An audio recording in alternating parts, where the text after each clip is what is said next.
Ang tikas nito. Kasama natin ngayon yung tropa na itago na lang natin sa pangalang Kaloy. Nakisuyo tayong usisain tong bagong Toyota Innova 2024 XE variant. 2.8, diesel, matic, kulay pula. Check natin yung loob. Silip sa makina, mga basic features. Pumayag naman siya kaya tara. Kaya tayo sa likod. Push button. Button, no? Luwag, no? Huwag. Pero siyempre, iba pa rin yung yung Revo. Kasi yung Revo pa, tagilid yung upuan. Paanong patagilid? Yung, yung tama. Yung ang harap ng pasahero pa gano'n. Siya pa gano'n. Luwag. Ang bango. Ito kasi kinuha niya kasi ito yung space dito. Ganun pa rin sa dating Innova, naka-strap dito, tapos baba. Luwag. Ano to? Nilagay mo lang to? Sa ano yan? Para yan dito. Oh. Para hindi kumakalansing. Tapos ilaw. Yeah, ilaw. May ilaw. Kaya, Kabilaan? Hindi, yan lang. Saan lang? Lagayan ng tools. Uy, quality. Ito kasama na to sa pagkumuha ka ng brand new na sasakyan. Ayos siya. Ano yan? Jack. Ano to? Nasa plastic. Yeah, lahat. Yung pantanggal nung gulong.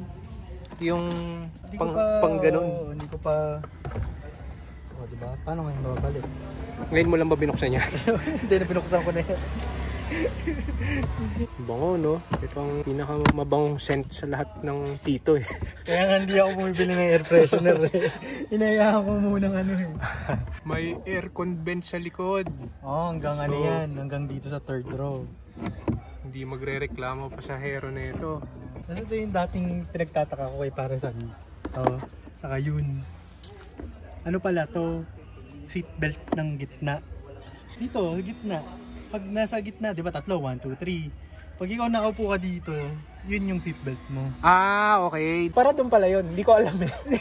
Tinanong ko sa'yo, meron seatbelt sa ibabaw. Akala ko kabitan ng child seat. Hinanap ko kaya sa manual yan. Pang pamilya kasi talaga to eh. Yeah.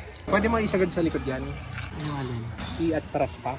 Hindi, pag nakaganto to. Hindi na, ayan, paatras. Kaya lang nakatupi kasi yung likod ko. Pero ayan, Oo nga no. Pero kahit naka-ganon, may malaki pa din eh. Oo.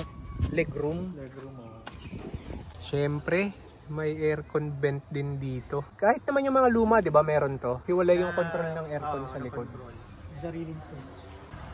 Meron ding ilaw dito. Ano to? Naka-door lang ba to o naka-off? Naka-off. Meron silang packet mga pasahero dito. Tapos magandang anong tawag upholstery. dito? Upholstery. Hindi ko alam anong tawag dito pero basta premium yung dating. May cup holder din yung pasahero. Speaker dito. Tapos may child lock to. May child lock. Tapos may ilaw na ilaw to? Reflector lang. Reflector lang. Step seal. May kasama ng kala ko deep dish. Default lang yung Mating. Siyempre maganda rin. Ayun yung same na magandang ito parang tela. Tapos ito parang plastic. Magkaiba. Basta alam mong modelo. Same speaker lang. Tapos ito yung may cup holder ka rin dito. Ito ang masarap ibiyahe talaga.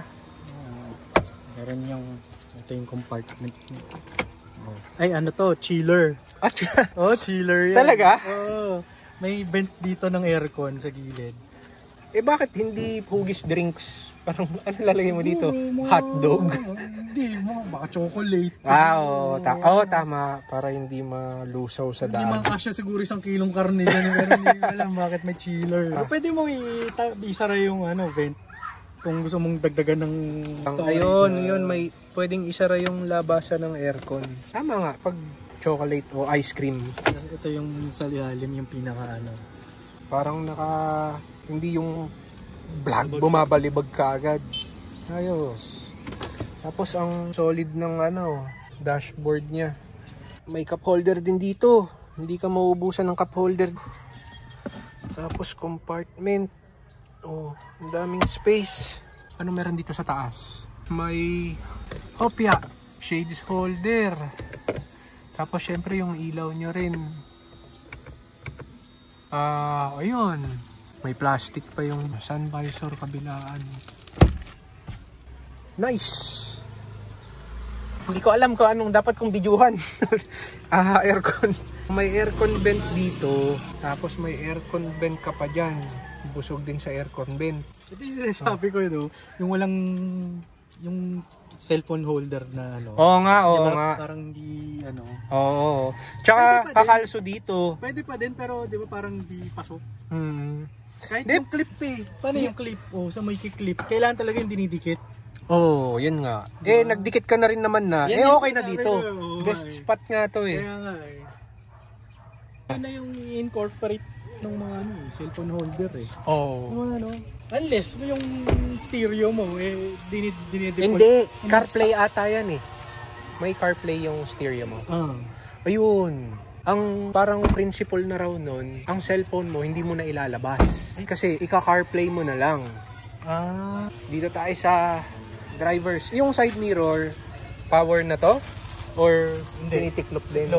Pero yung adjust nung salamin. Ito, adjustable sa loob. May control yan, may remote sa loob. Paupo ako dito sa driver side.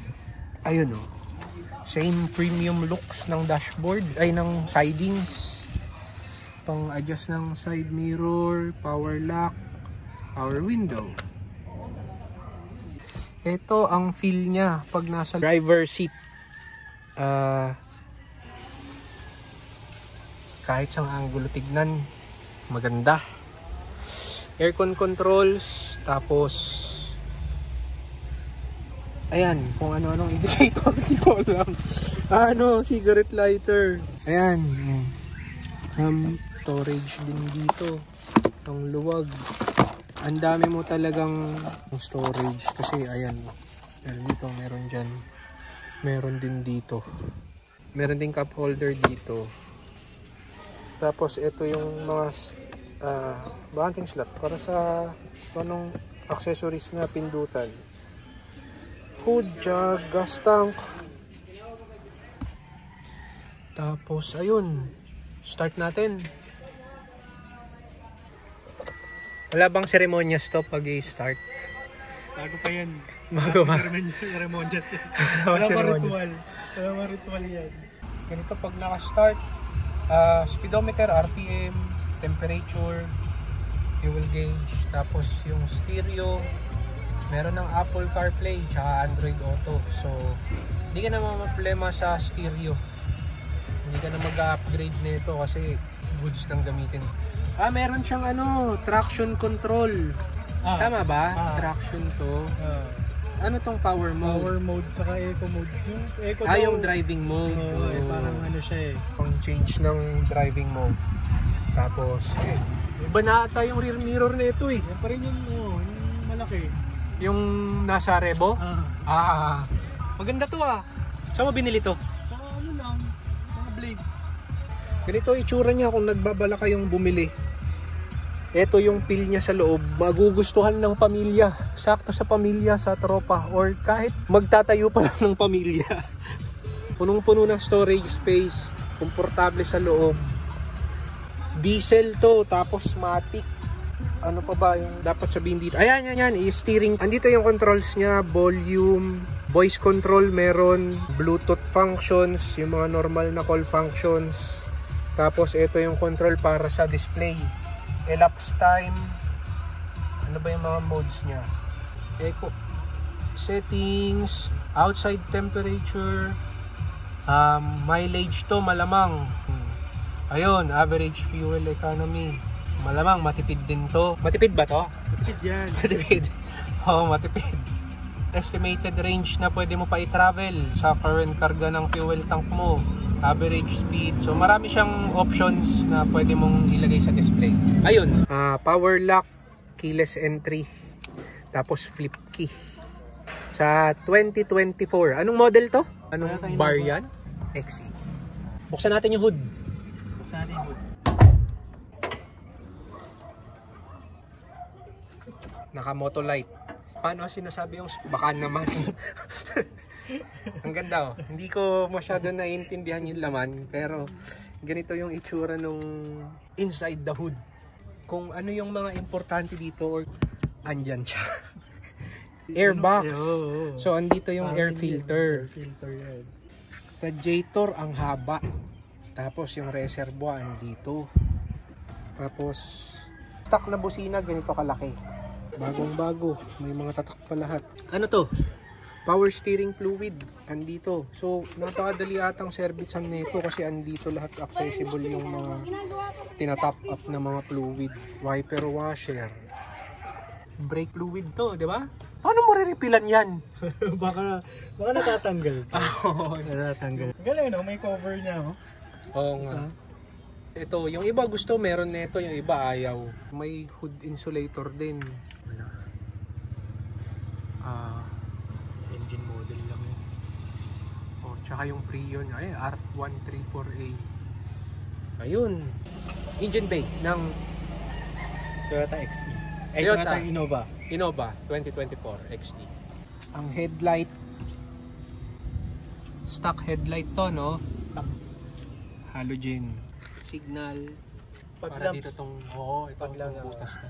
May uso nga ngayon, di ba, yung, ano ba tawag nila doon? Projector fog lamp. Projector fog lamp. Ayun. Tail light. Dito pala yung spare tire sa ilalim. So, ito maganda, accessible. Kasi yung iba, nakabaon doon sa floor ng, ng compartment. Hindi na magbababa ng bagahe.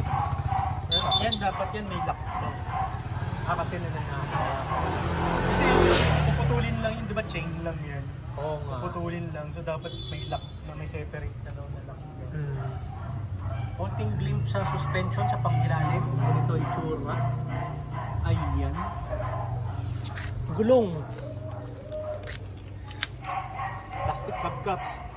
Plastic hubcaps.